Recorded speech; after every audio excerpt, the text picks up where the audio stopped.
Sobat Mirror, selamat datang kembali di Mirror. Apa kabar Sobat Mirror semuanya? Semoga kalian dalam keadaan sehat ya. Maaf banget, aku lama banget ya nggak bikin video Mirror dan menyapa kalian karena akhir-akhir ini semangat aku menurun banget. Jadi aku mohon maaf. Insya Allah aku akan kembali lagi buat menghibur kalian di konten Mirror. Dan aku ucapin juga terima kasih banyak buat kalian yang sudah mendukung aku, udah subscribe, like, komen, dan bahkan share video aku. Dan juga ada beberapa kritik yang sangat berguna untuk aku, untuk berkembang lagi ya. Nah, hari ini kita akan membahas kasus kriminal lagi yang berjudul The Lonely Heart Killers. Nah, kenapa ini dinamakan seperti itu nanti aku akan jelaskan lebih lanjut. Sebelum kita mulai ke videonya, jangan lupa yang belum subscribe, pencet tombol subscribe-nya. Dan jangan lupa juga buat like, komen, dan share video ini ke seluruh sosial media yang kalian punya. Nah, udah, nggak usah lama-lama, kita langsung lanjut ke videonya yuk.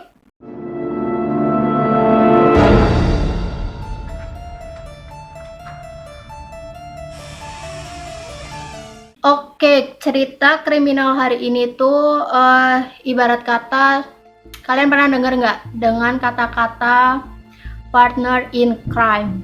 Ya, sesuai namanya, partner in crime adalah, kalau artinya sih, pasangan dalam kejahatan. Ternyata ada guys. Pasangan ini bernama Raymond dan Martha. Raymond dan Martha ini adalah pasangan dari Amerika Serikat yang bertanggung jawab atas 3 pembunuhan dan bahkan dicurigai telah membunuh sebanyak 20 korban dalam jangka waktu pada tahun 1947 sampai 1949. Kenapa dinamakan judul The Lonely Heart Killers? Karena 2 pasangan ini menargetkan korban yang ada di sebuah situs kencan yang bernama The Lonely.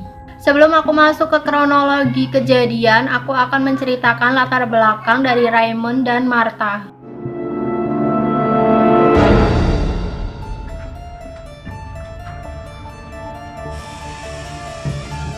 Raymond Martinez Fernandez lahir pada 17 Desember tahun 1914 di Hawaii.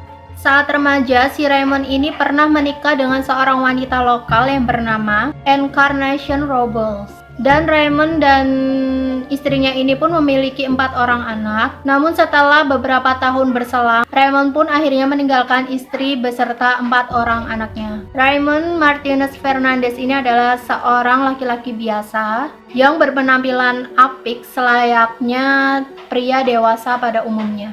Namun semua itu berubah ketika dirinya rampung menjalankan tugas sebagai intelijen Perang Dunia Kedua. Dari statusnya yang menganggur, si Raymond ini pun memutuskan untuk hijrah ke Amerika. Saat Raymond ini mau pergi ke Amerika, dia mengalami sebuah musibah, yaitu saat Raymond menaiki kapal, tiba-tiba sebuah palka baja yang terletak di atas kepalanya tiba-tiba jatuh dan menimpa kepalanya. Akibat kecelakaan tersebut, Raymond memiliki luka serius pada otaknya di bagian lobus frontalnya dan mengalami kerusakan berat. Akibat luka yang ditimbulkan, tak sedikit dari masyarakat yang beranggapan bahwa si Raymond ini memiliki keterbelakangan mental. Bahkan hal tersebut pun sudah mempengaruhi cara ia bersosialisasi dengan masyarakat. Hal ini kemudian dibuktikan dengan tindak pencurian yang dilakukan oleh Raymond ini. Dia secara terang-terangan mencuri beberapa pakaian milik orang-orang yang tak dikenal. Maka dari itu, Raymond divonis 1 tahun penjara atas perbuatannya tersebut. Selama masa tahanan, Raymond dikabarkan dekat dengan seorang rekan satu selnya. Sayangnya catatan kepolisian tidak menyebutkan siapa rekan satu sel Raymond tersebut. Tetapi pada tahap inilah Raymond Fernandez mulai mengenal ilmu sihir yang bernama ilmu sihir voodoo yang diajarkan langsung oleh teman satu selnya ini. Raymond mengklaim bahwa dengan ilmu sihir voodoo ini dia mampu menambah pesona seksualnya kepada lawan jenisnya. di mana nantinya sihir tersebut akan berguna saat dia sudah bebas dari penjara. Namun setelah beberapa hari Raymond ini bebas dari penjara, kepercayaan dirinya pun mulai runtuh akibat bekas luka yang ada pada kepalanya. Ia pun lebih banyak menghabiskan waktu mengunci dirinya dan kerap kali mengeluh dengan migrain yang tak tertahankan. Raymond yang putus asa akhirnya berupaya untuk menulis rangkaian kata indah yang dia kirimkan di situs pencarian jodoh. Dengan cara ini aksi gila Raymond pun dimulai. Alhasil semua kata rayuan yang Raymond tulis di situs pencarian jodoh tersebut berhasil menjerat wanita yang sedang mencari pria idamannya. Namun semua bujuk rayu Raymond tersebut hanya bualan belaka, karena Raymond ini menggunakan trik tersebut hanya untuk merampok apapun yang ia bisa gelapkan. Lalu setelah itu dia akan menghilang untuk selamanya. Umumnya yang sering menjadi korban dari Raymond ini adalah seorang wanita yang pemalu dan segan untuk bertemu dengan orang lain. Singkat cerita, pada suatu waktu dia membalas sebuah surat dari Martha Beck. Sesuai dengan kriteria korban wanita pada umumnya, Martha merupakan seorang wanita yang malu dan minder akan kondisi fisiknya. Nah, itu dia latar belakang dari Raymond Fernandez. Lalu kita akan masuk ke latar belakang Martha Beck ya guys. Cekidot!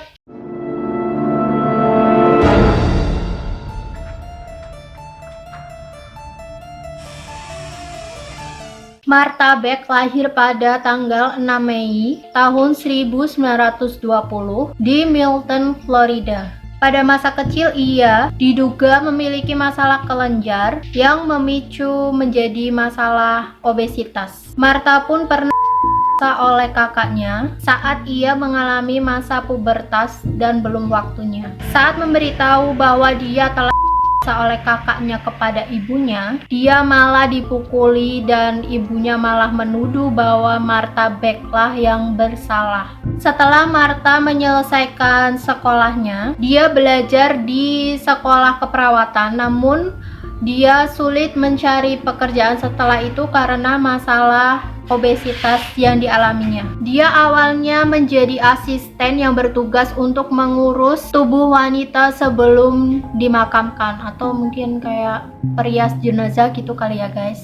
Namun dia akhirnya pun berhenti dari pekerjaan tersebut dan memutuskan untuk pindah ke California. Di California inilah dia bekerja sebagai perawat di sebuah rumah sakit angkatan darat. Di sana dia terlibat dalam hubungan seksual dengan banyak lelaki dan kemudian Martha Beck pun hamil. Saat dia meminta lelaki tersebut untuk menikahinya, mereka menolak. Akhirnya dengan kondisi Martha Beck yang sedang hamil, dia pun memilih untuk kembali ke Florida. Pada masa tersebut, perempuan hamil di luar nikah adalah masalah yang besar. Oleh karena itu, Beck membuat cerita bahwa dia sebenarnya telah menikah dengan seorang prajurit yang gugur saat terjadi pertempuran di Pasifik. Masyarakat kota pun berduka atas kehilangannya, dan cerita tersebut pun akhirnya dimuat di sebuah surat kabar lokal. Dan tak lama dari itu, putri dari Martha Beck pun lahir.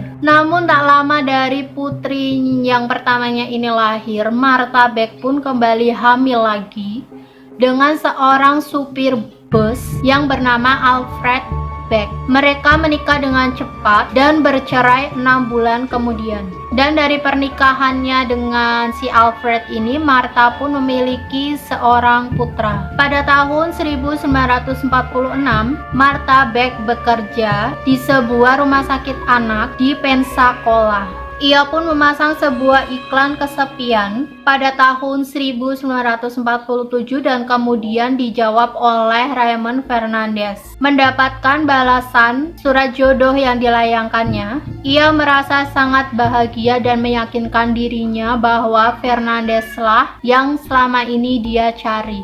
Surat yang beralamatkan di Jalan West 139 Street di New York City, Fernandez lantas menuliskan banyak hal tentang dirinya. Dimulai dari pengakuan bahwa dirinya adalah seorang pengusaha yang sangat dihormati karena bisnis ekspor dan impor yang dia jalankan. Ia pun mengaku bahwa dirinya adalah terbilang orang yang baru di New York City. Terbuai dengan semua yang dituliskan oleh Raymond Fernandez, akhirnya Martha pun berniat untuk mengenalkan Fernandez kepada keluarganya dan lalu mengajak Fernandez untuk tinggal bersama. Itu dia latar belakang dari kedua partner in crime kita hari ini. Gimana? Sampai sini, apa yang bisa kalian petik dari cerita ini? Buat ciwi-ciwi, yaitu jangan gampang percaya ya dengan apapun yang dikatakan oleh mereka. Oke. Nah, Sobat Mirror, belum selesai nih ceritanya karena kita belum masuk ke kronologi kejadian sampai dinamakan dengan Lonely Heart Killers. Nah, kita akan langsung masuk ke awal mula kejadian tersebut.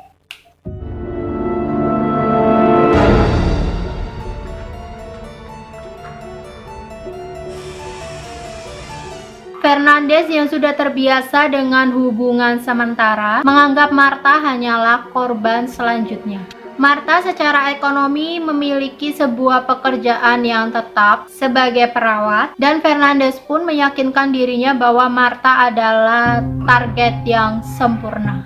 Tetapi sesaat mereka bertemu, harapan Fernandez hancur tatkala dia mengetahui bahwa Martha telah memiliki 2 orang anak. Untuk memperlancar siasatnya, dia pun akhirnya menyuruh Martha untuk membuang 2 anaknya ke panti asuhan. Sebenarnya Martha sempat kecewa dengan keputusan Fernandez, namun karena cinta Martha yang sudah menggebu pada Fernandez, akhirnya dia menuruti permintaan Fernandez tersebut. Usut punya usut, bahkan Martha pun setuju bahwa jika nantinya dia mau untuk dimadu dan sepakat untuk menjalani hubungan palsu sebagai saudara perempuan Fernandez hanya untuk memuluskan rencana keji The Lonely Heart Killers ini. Sekarang kita akan masuk ke korban yang pertama.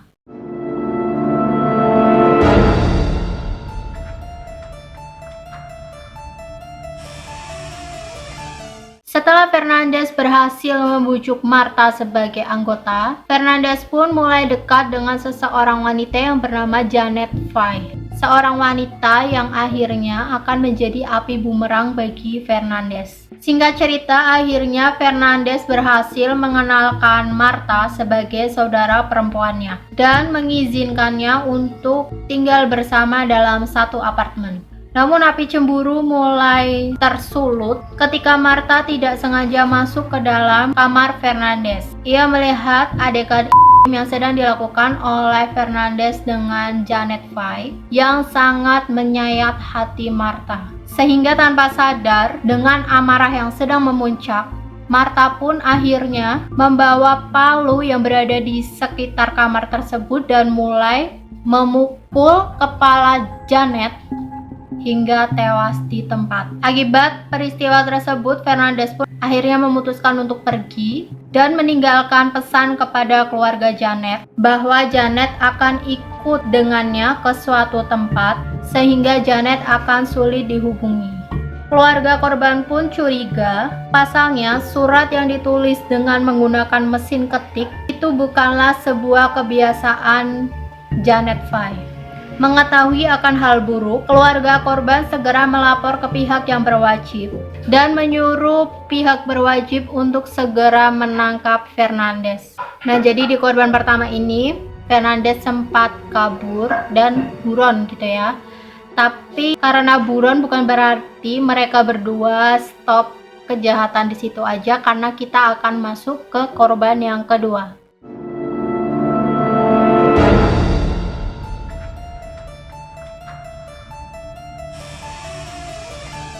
Beck dan Fernandez melakukan perjalanan ke Byron Center di Michigan, di mana mereka bertemu dan tinggal dengan seorang wanita yang bernama Delphine Downing. seorang janda yang berusia 28 tahun yang tinggal bersama putrinya yang berusia 2 tahun. Downey sempat curiga dengan kedua orang ini. Akan tetapi Fernandez memberikan Downing sebuah pil tidur yang akhirnya membuat Downing pingsan di tempat. Anaknya yang menyaksikan ibunya pingsan pun akhirnya menangis dan meraung-raung. Beck yang kesal akhirnya mencekik anak tersebut tapi tidak membunuhnya. Fernandez yang mengira bahwa Downing akan curiga ketika dia bangun karena terdapat memar pada tubuh anaknya. Karena itu, ketika Downing belum sempat sadarkan diri, Fernandez menembak kepala Downing hingga tewas. Pasangan tersebut kemudian akhirnya tinggal selama beberapa hari di tempat Downing. Beck kembali mengamuk ketika anak dari Downing ini mulai menangis. Lalu Beck pun menenggelamkan anak tersebut hingga tewas. Setelah itu mereka menguburkan mayat korban di ruang bawah tanah. Selama beberapa hari tinggal di rumah tersebut, mereka kemudian ditangkap oleh polisi karena tetangga Downing melaporkan kepada polisi bahwa mereka kehilangan Downing dan terdapat 2 orang asing yang berada di rumahnya. Saat penyelidikan, polisi mencurigai Fernandez adalah pembunuh berantai karena terdapat 17 kasus pembunuhan yang belum teridentifikasi di New York dari tahun 1947 hingga tahun 1949. Akan tetapi Fernandez membantah tuduhan tersebut. Fernandez dan Beck dihukum atas 3 kasus pembunuhan dan dijatuhi hukuman mati. Pada akhirnya mereka berdua dieksekusi mati pada tanggal 8 Maret tahun 1951. Nah, gimana kesan dan pesan kalian setelah mendengar cerita Partner in Crime?